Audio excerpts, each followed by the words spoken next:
Good evening. Welcome to our regular meeting of the Larkspur City Council. May we have the roll call, please? Councilmember Way, Here. Vice Mayor Morrison, Here. Mayor Hilmer. Here. And Would you we'll please rise and join us in our Pledge of Allegiance? Pledge allegiance to the flag of the United States of America and to the republic for which it stands, one nation, under God, indivisible, with liberty and justice for all.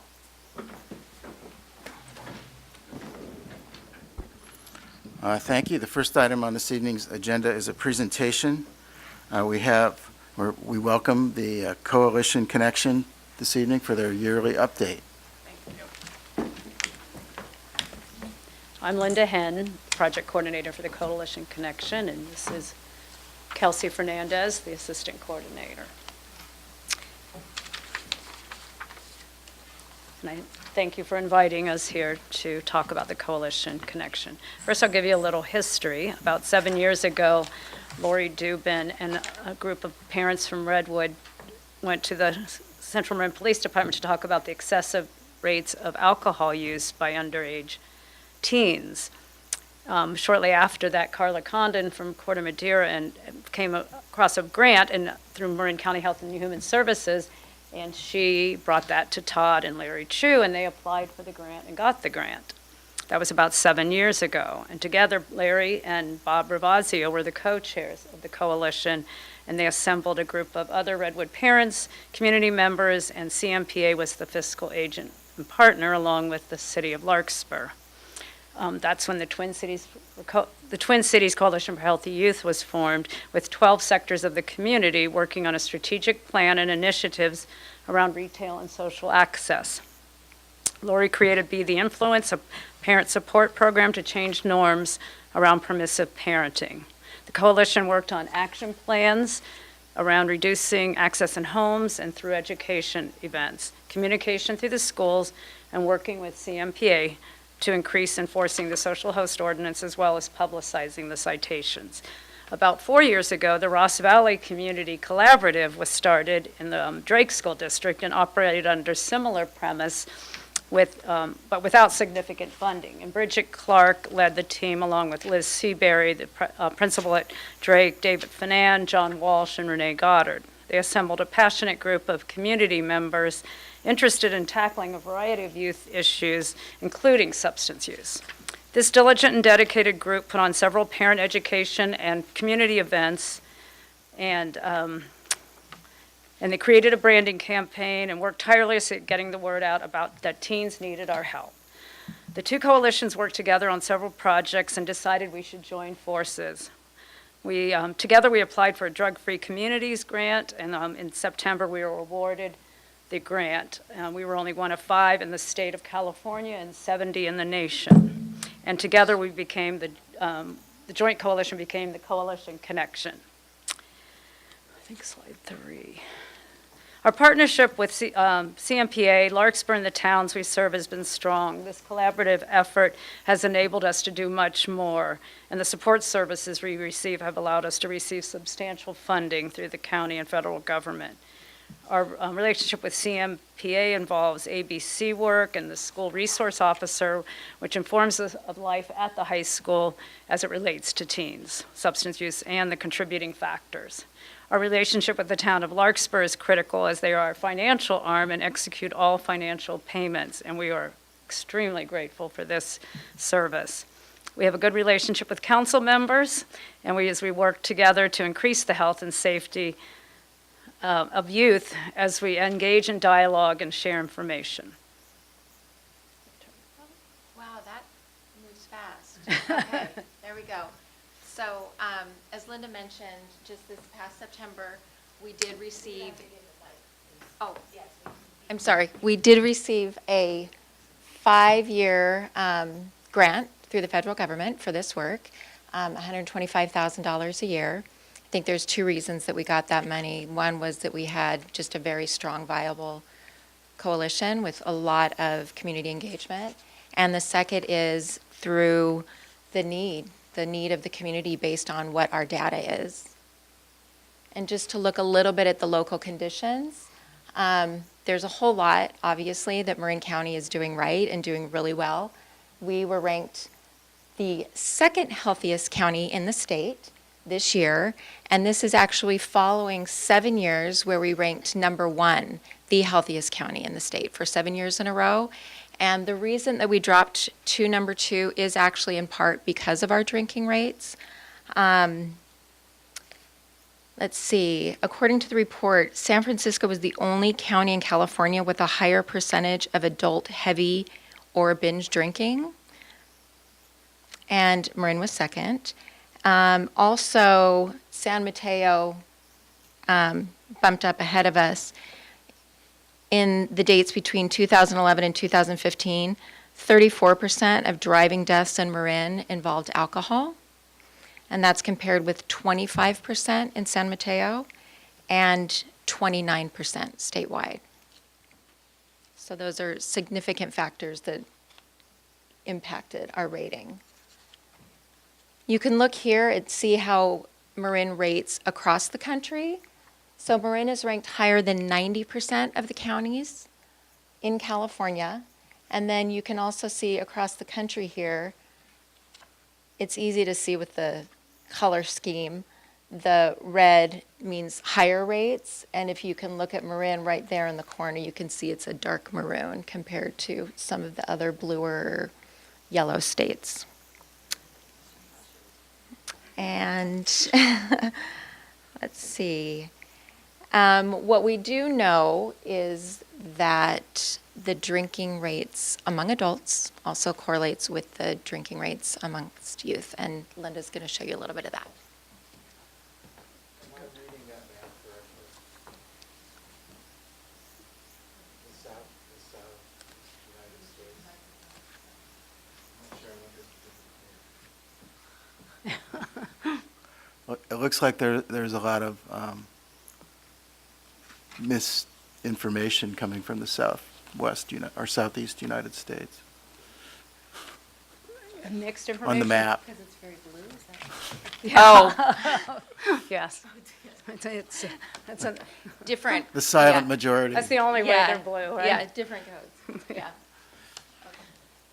So among youth, this is a great visual because it shows the TAM Union district data is on the right and California is on the left with the Marin data in the middle. Marin data does contain TAM Union, but we also pull it out to show that there is a significantly higher rate of use of, this is for alcohol, among TAM Union High School District youth. That's TAM, Drake, and Redwood.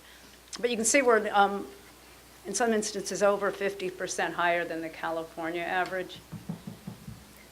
Linda, do you have that information for the other high school districts in Marin County, Novato, San Rafael? I can get it. It's public. I could get it. Like how it is by high school or just by district. Well, you're comparing a district to the county, so I'm wondering This is how. what's left. In Marin, it would be Novato and San Rafael. Right, Those would be which, the other two high school districts. which includes 5 different high schools, right? Well, About. Yeah, if you count, well, also Tamales, but that's Uh-huh. a very small high school. But it would be Terra just Linda, wondered. San Rafael, Novato, and San Marin. yeah. But I can get that for you. I just was curious as to if it compared to different demographic areas of Marin County. Right.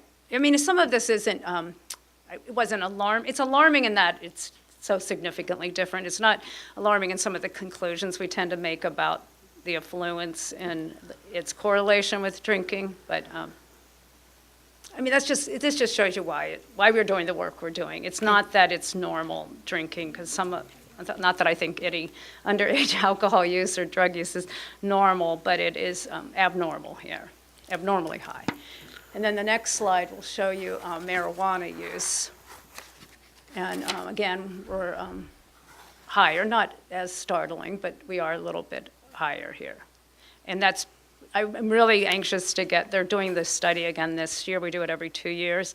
So by the December, we should have new data, and not that the legalization will have a big impact yet because they do the study like now, but I'll be curious to see how legalization impacts use. We already know that the perception of harm to youth is super low, and we anticipate with legalization will go down, which means use will go up.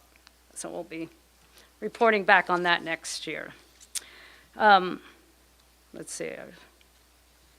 We don't have current data yet, but there's a prevalence of vaping and e-cigarettes in the middle school and high school. At our recent Marin County Office of Education meeting, they have a safety and law enforcement meeting every other month, and it was, the middle schools especially were reporting really high rates of vaping, and this is really cause for concern, and we're currently drafting a plan to address this by creating policies to prevent sales and use of vaping devices by youth. It's even, I was talking to Dr. Yoshihara, and he says it's like it got out in front of them. You know, all of a sudden it's here, and because kids are able to vape in class, they can hide behind a laptop.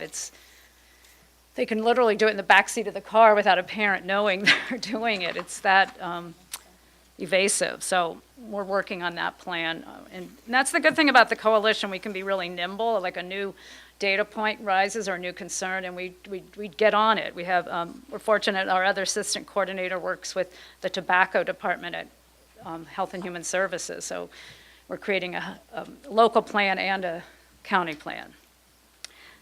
So our goal is, with the coalition, with the DFC grant, they had two main goals. One is to establish and strengthen collaboration among communities, and the second was to reduce substance use among youth. That's our primary objectives. Our goal is to decrease 11th grade alcohol and marijuana use by about 5% by 2023, and decrease prescription drug use, which is more abuse, not just use, by 10%. Those specific goal numbers, is that a national trend, or is that? Well, when we wrote the grant back, it was about a year ago, we were writing this grant. I have fond memories of spending lots of hours on this. We wanted to be realistic. You know, we created a 5-year goal, and 5% seemed realistic, and So it was based we're on on, a 5-year plan. so it was based on sort of intuitively what would be realistic, or are you I basing that? guess intuitive, but we use a lot of data and information. We use California Healthy Kids Survey data. We use Okay, national data. We use, we have access to a lot of different information. And so we only wanted to decrease it by 1 percentage point, I think, for this year. But we felt like the efforts we have in place, we wanted to get more aggressive and more ambitious. So okay. within 5 years. Just wondering where the numbers, It was fairly intuitive, but based on information too. that's a good answer. Vice Mayor Morrison Yeah, has a thank you. So how are you going to go about decreasing and reducing? How are we going to go about decreasing? Well, we have a lot, I think Kelsey's going to cover a lot of next that to in her plan. Okay. So I'm going I have to, patience. so anyway, the drug-free communities operates under this premise that there's 12 sectors in the community that come together to work on this. And it's parents, business, media, schools, youth-serving organizations, law enforcement, civic organizations, religious, healthcare, local government, substance abuse organizations, and most importantly, youth. We are fortunate to have a strong coalition with active and engaged members of our communities with a lot of intellectual horsepower. And here's the next slide shows these are our current sector representatives. And again, we're very fortunate to have a lot of good, strong relationships, especially with school and local government. So the work we do is primarily what they call environmental prevention, which means you change the conditions, you change policies, but we also integrate that with individuals. So we integrate individual and environmental strategies, and individual strategies focus more on behavioral change, and environmental seeks to change the norms, policies, and physical environment in which the youth operate, creating population level change. The individual will be things like education in the classroom, parent education, anytime you're like almost one-on-one, not really one-on-one, but you're talking to a group. But environmental is more widespread. Things like when we try to talk about marijuana policies or ordinances or social host ordinance. May I ask you a question? Yes. The cover, is that a cover page of a report? This is the CADCA is the organization that provides a lot of our information for the drug-free community. Okay, I'm unfamiliar with them. It's, it's Community Anti-Drug Coalitions of America. I just want to make sure that we're, I mean, there's state law in place, so I want to make sure that we're respecting that. Oh, yeah. State law meaning about, Regarding cannabis use.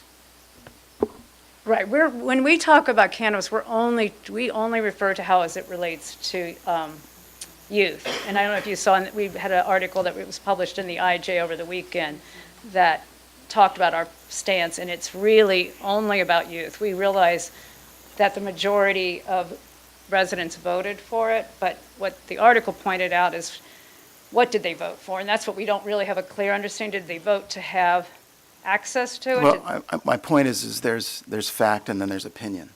So I want Right, to make sure this that we is not stay- opinion, and we this stay isn't, yeah, there's nothing in here specific in this particular slide. This So is I just- would expect your presentations to include presentations of fact. Oh, yeah, we are very, we care a lot about fact. We want to be credible. So we back up everything we say with research. And if we don't, we want to know about it, because that's critical to the work we do. Thank you. And this is really just talking about the philosophy of environmental strategies and how they work and why they're, it's just a strategy. It's not a law or, does that make sense? Okay.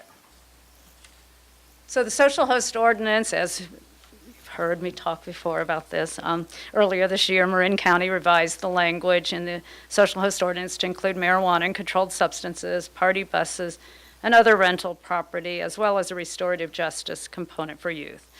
Novato, Fairfax, and Mill Valley have adopted the similar language, and these changes are important to continue to promote the social host, create uniformity across the county as a diversion for underage substance use, and increase efforts to protect our youth while raising awareness of the harm of marijuana on youth. We hope Larkspur will join us in this effort. Now it's your turn. Okay, so these are just some of the strategies. I can go over a few of them. I didn't want to take too much time. When we look at our initiatives for this year, we have a merchant partnership program where we work with CMPA and ABC. We have a physician partnership program where we're looking, right now we're just exploring some screening tools to be able to identify if there's some substance use issues with youth through their pediatricians. We also have a community partnership program where some of these fall under. And fourth, why do I always forget the fourth? Oh, well, and the athletic partnership program, it falls under with the schools. So Linda talked a little bit about the social host ordinance. The Raising the Bar, I actually gave you a little brochure that we have on that. This is something that we started last year with the Ross Valley Healthy Community Collaborative, and we went to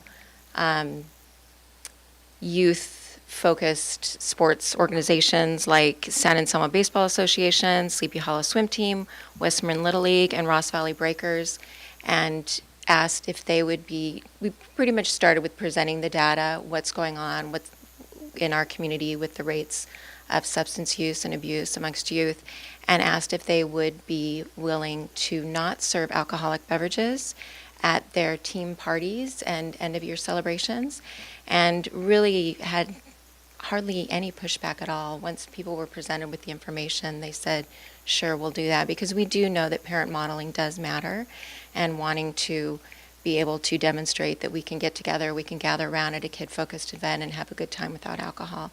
So that's something that's been adopted by the county. They're rolling it out countywide. The county is funding a media campaign, and we actually just spoke with San Anselmo Park and Recs last night just to see if they would also be willing to not serve alcoholic beverages at clearly kid-focused event through the town. So that's something that's going to be up to vote in the spring for them as well. But this is something that we're just putting a lot of just kind of education behind and resources and rolling it out through more of the sports organizations throughout the county. And again, it just shows on the back of this some of the stats that Linda went over. The bottom one, I don't know if it would actually, pass the qualifications for a legitimate study because it was done by the Redwood Nightlife students, but it does state on there that it was done by the Redwood Nightlife students. But they did have actually a really good sample. It was voluntary. They did it through the school, and they came up with some pretty astounding figures in terms of the incident where kids did drink within the past 30 days if they had seen their parents intoxicated. And we're not talking about having a glass of wine with dinner. We're not saying we want parents to not drink. Healthy modeling is, important too. But they specifically asked if they had seen their parents intoxicated. And then you see the correlation between their use and that data. So that's one of our big campaigns. We actually just also worked with all 3 high schools, bringing in educators around marijuana to work with Peer Resources. And then Peer Resources is going to, in turn, work with youth and do some peer-to-peer education, as well as create a campaign that's going to be rolling out on the week of 420. And Linda, you could probably speak a little bit more to the work with RX Safe Marin.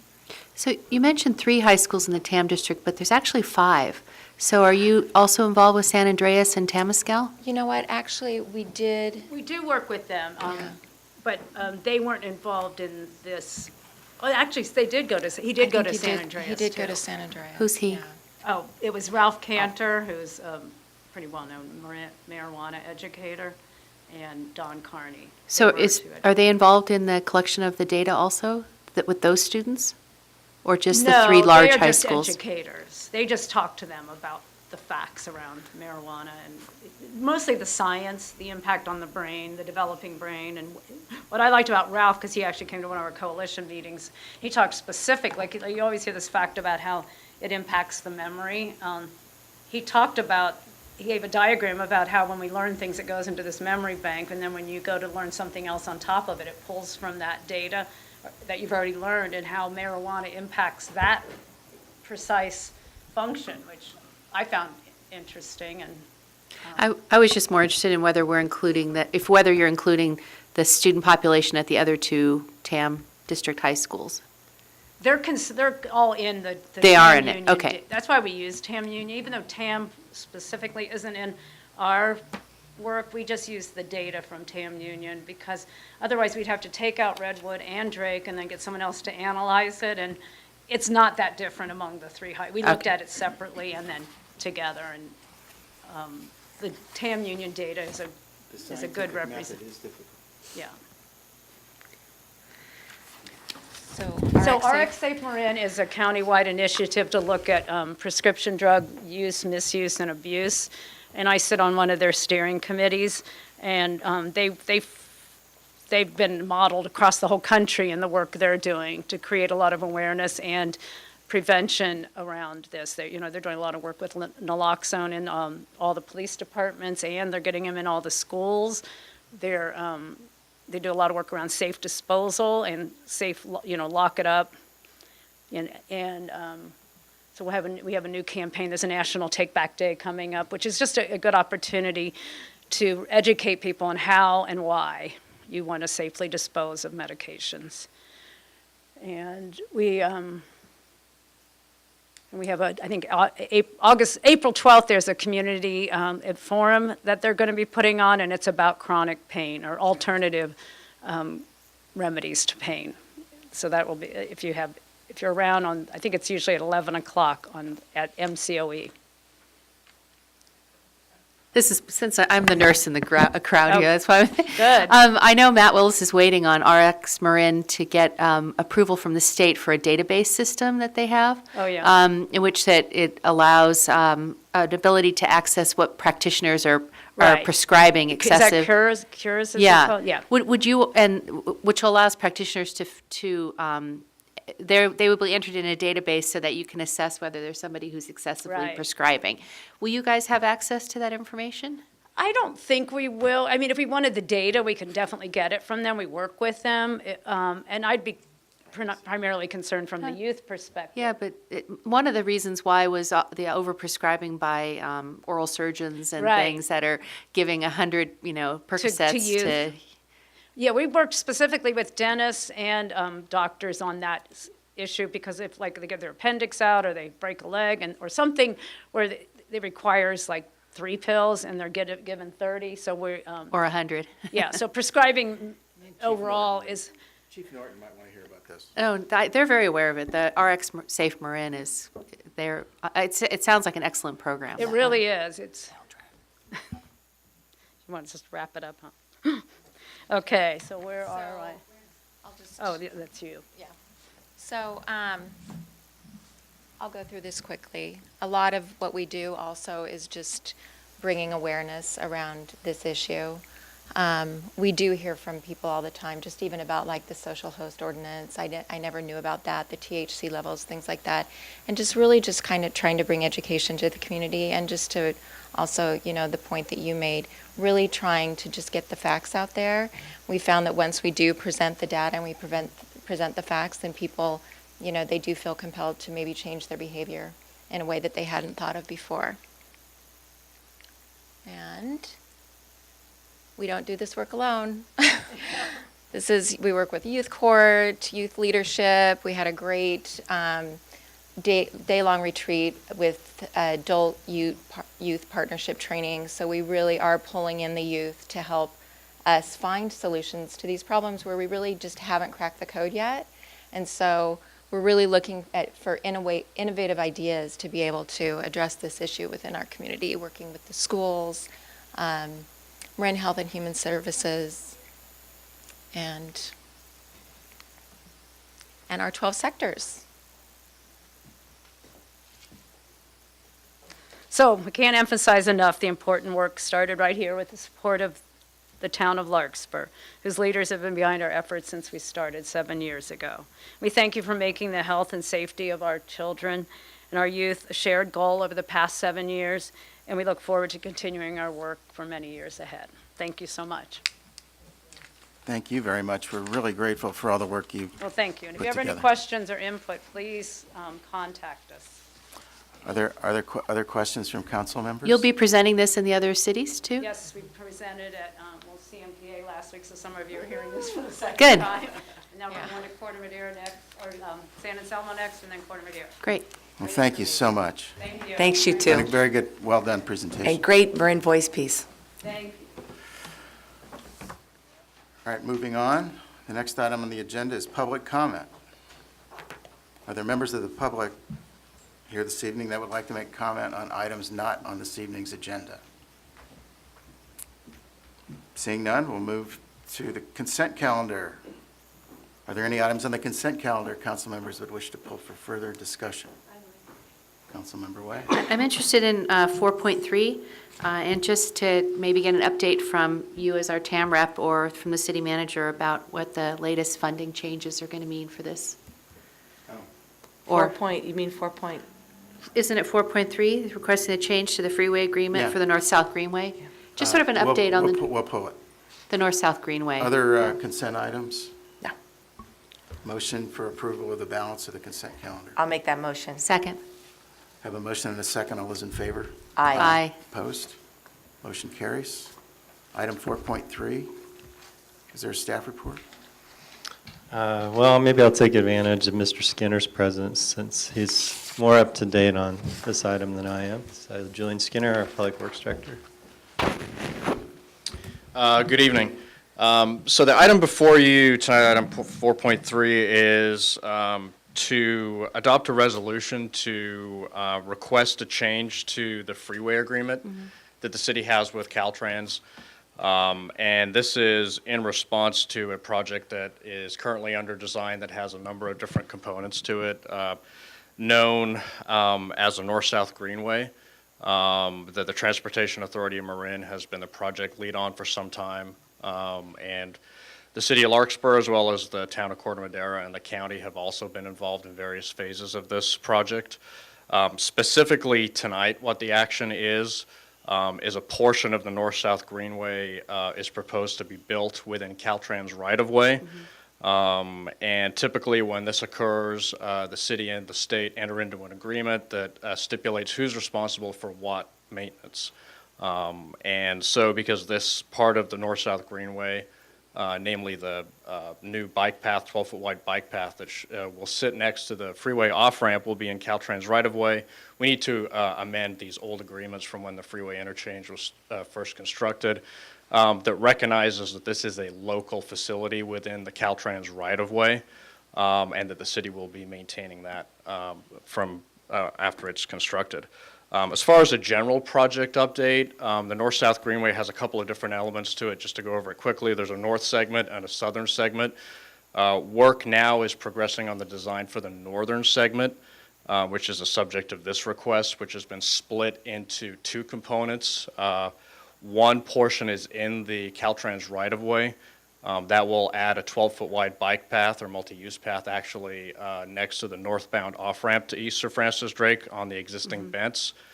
It will start from about where the Central Marin Ferry Connector touches down on East Sir Francis Drake. It will go over the Corte Madera Creek, and then it will land on Redwood Highway. And at that point, it gets out of the Caltrans right-of-way, and then it will progress down Redwood Highway to the existing freeway pedestrian overpass just next to Rich. Those two segments collectively are known as the northern segment of the North-South Greenway.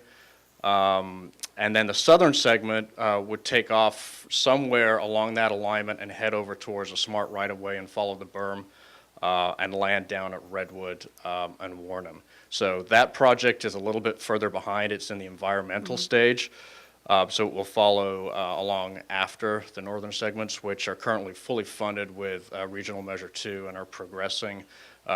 TAM is hopeful that that first section of the northern segment that's within the Caltrans right-of-way will be ready to go out for construction bids at the end of this calendar year. Okay. So the information sort of that I acquired, I guess by way of the Marin IJ, was that the funding for the northern part of that north-south Greenway was reallocated to the San Rafael section, or? So the portion of funding that So was maybe you recently can help me with that. swapped was set aside for the southern portion. But because the southern portion has lagged behind and we I see. focused on the northern portion, that money is not needed at this time. And in looking at regional bike needs, there is a project pending in San Rafael All right. that has a need for funding now so that it can be constructed more efficiently concurrently with the SMART improvements. And so that funding swap is not affecting the northern segment. That money is there, and that money is earmarked for construction that, as I said, should be going out to bid at the end of the summer. The southern segment is somewhat further behind. As I mentioned, it's in environmental, so there was a pot of money for that southern segment. And so what they've done is swap that Swap money that, for a okay. more immediate need I for got the it. bike network as a whole. Okay, So- thank you for that explanation. Okay. I was unaware that the north-south Greenway section in our area had two parts to it that were swappable like that. So Okay. thank you for that explanation. Thanks. Any other questions? Nope. Okay. Is there a motion to consider item 4.3? I'll move 4.3's approval. All those in favor of the motion say aye. Aye. Opposed? Motion carries. City managers oral report. I'll be very brief, council members. I primarily want to highlight for the council the developing agenda for your March 7 meeting. It's going to be, I think, one of particular interest in our community, a heavy emphasis on transportation. We've invited the Transportation Authority of Marin and SMART to both make presentations. They're unrelated presentations. TAM would like to come and talk to you about its recent survey results and the possibility that they'll be putting a measure on the ballot. And SMART's going to come to talk a bit about the construction for the Larkspur Landing SMART station. But I know those are topics that a lot of folks in our community have expressed interest in. And then more excitingly for us, we are cautiously optimistic we'll be presenting a proposal to award a bid for the Bon Air Bridge Ooh. at that meeting. So heavy transportation meeting, and folks who are interested should pay attention. Other than that, I wanted to remind folks that it's been pretty dry. So, I usually get to give rain warnings. Now I'm going to give dry warnings. We know on our city properties we're facing a lot of weeds right now and just dry conditions, and encourage folks to stay on top of that because it doesn't look like we're going to see enough rain anytime soon. So we're working hard now to clear out city property and encourage folks to take a look around their own property. And I'll turn it back to you, Mr. Mayor. Thank you. Are there questions of the city manager from the council? Are there members of the public that would like to ask the city manager questions on his oral report? Seeing none, we'll move to the next item on the agenda, which are council members' oral reports and comments. Any reports this evening? Yes, I do. Councilmember Way. So mine in the last couple of weeks involved mostly disaster preparation and fire discussion. So I attended on Friday, last Friday, the Firewise workshop by Fire Safe Marin. And I was really pleased at the attendance by Larkspur Corte Madera residents. There were probably 25 there who are all involved, many of them involved in the neighborhood response group. So it was excellent. And Ruben Martin, our new fire prevention, what is his title? Fire prevention? Fire marshal. Fire marshal. I keep calling him a fire prevention specialist, but I guess he's that too. Was working very closely with them and talking to them about how we can incorporate Firewise communities into the NRGs. So you're going to hear more about that. I also went to Mark Levine's town hall meeting. It was very well attended, probably 300 to 400 people there. I was really pleased to see all of our Board of Supervisors there and a lot of our council members from other cities. And it covered a lot of material and a lot of conversation, and Jason Weber, who's the fire chief for the county, and Mark Levine spoke a lot about, and our supervisors, about what they're planning to do for a comprehensive fire management plan. And they're going to do an update on Tuesday, March 6th at the Board of Supervisors chamber at 6 p.m.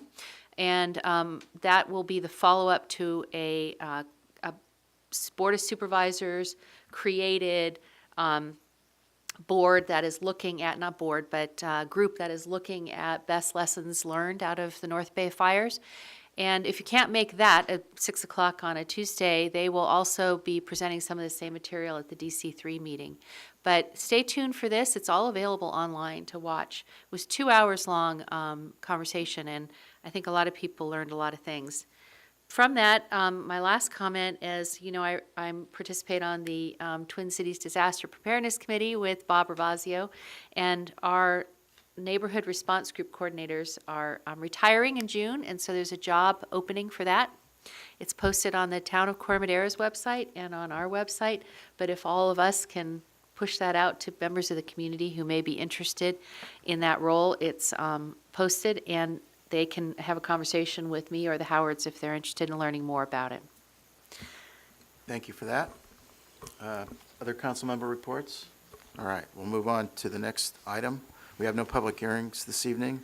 We have one business item, which is to consider adoption of a resolution establishing a Citizens Oversight Committee. May we have a staff report, please? Yes, Mr. Mayor, council members, as you're aware, on April 1st of this year, Measure C will cease to exist and Measure B will go into effect. And in preparation for that transition, the ordinance calls for you to put into place a Citizens Oversight Committee. The language within the ordinance gives the council considerable latitude in how to construct the committee. And then the authority of the committee is spelled out and essentially has two paths of interest. One is to serve as a fiduciary agent by reviewing the audits of the use of the money. And then the secondary primary authority is that the Oversight Committee receives a presentation each year from the staff in terms of what's proposed for the use of the money and then gives feedback. This is effectively what the Measure C committee's been doing for you.